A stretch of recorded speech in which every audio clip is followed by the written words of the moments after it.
अस्सलाम वालेकुम। अस्सलाम वालेकुम। कैसे हो बच्चों? कक्षा 4 के लिए हम तीसरा पाठ का अध्ययन करे थे जिसका नाम था शरारती चीकू। हमने पाठ का अध्ययन किया। उसके बाद हम शब्दार्थ देखे। मुहावरा, आँखों में आंसू आना, पछतावा होना। पाठ से संबंधित हमने चीकू कहाँ रहता था सुंदर वन में, जंगल में, चंपक वन में, चिड़ियाघर में। तो कहाँ रहता था? चंपक वन में। हिंदी के शिक्षक कौन थे? जोजो जिराफ, हाथी दादा, भोलू या चीकू बंदर? तो हाथी दादा। दूसरा, चीकू को अस्पताल कौन ले गया? जोजो ले गया, शीला, भोलू या बंदर? जोजो। तो हम 3 चंपक वन में और हाथी दादा और जोजू ये सही विकल्प है बच्चों। इसे आप पेंसिल से टिक कर लीजिए। उसके बाद वाक्य पूरे कीजिए, यानी कंप्लीट द सेंटेंसेस। यहाँ पर एक हेल्पिंग बॉक्स दिया गया है। भोलू भालू, हाथी दादा, जिराफ, बंदर, इससे संबंधित यहाँ पर वाक्यों को पूरा करना है। चीकू एक डैश था। कौन था इसमें? देखिए, बंदर। चीकू एक बंदर था।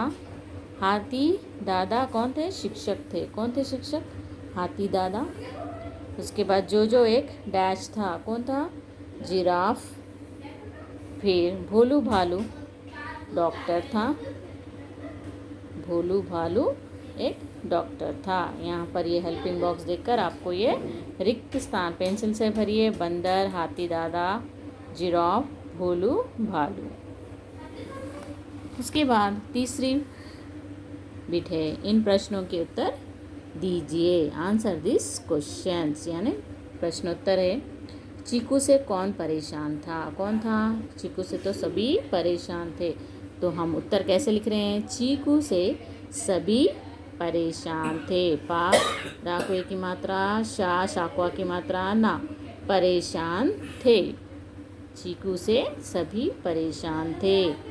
चीकू ने दूसरा प्रश्न, चीकू ने हाथी दादा के साथ क्या शरारत की?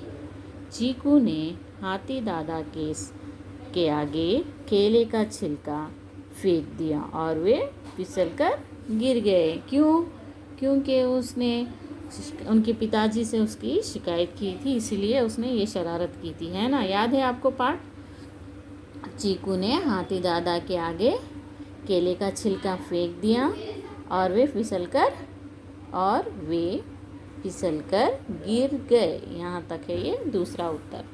तीसरा है गा, जोजो चीकू को अस्पताल क्यों ले गया? क्यों ले गया?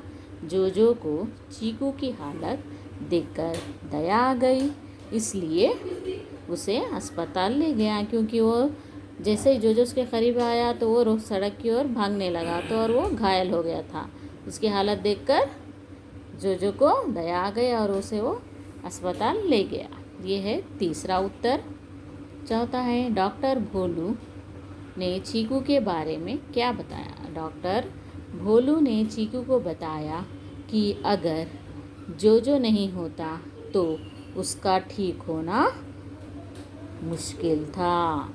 यानी डॉक्टर भोलू ने जोजो के बारे में क्या बताया? जब वो चीकू को होश आया तो डॉक्टर भोलू ने चीकू को बताया कि अगर जोजो नहीं होता तो उसका जल्दी ठीक होना मुश्किल था। ये आधा शाह है बच्चों। इस तरह से ये 3 कितने हैं? 1 2 3 4 प्रश्नों के उत्तर पेंसिल से इस टेक्स्ट बुक में लिखना है। उसके बाद आपको जो है नोटबुक में पेंसिल से करना है। आज 3 बीट ही देखिए। पहला है सही विकल्प चुनिए, चंपक वन में हाथी दादा और जोजो। दूसरा है वाक्य पूरा कीजिए, ये रिक्त स्थानों को भरना है।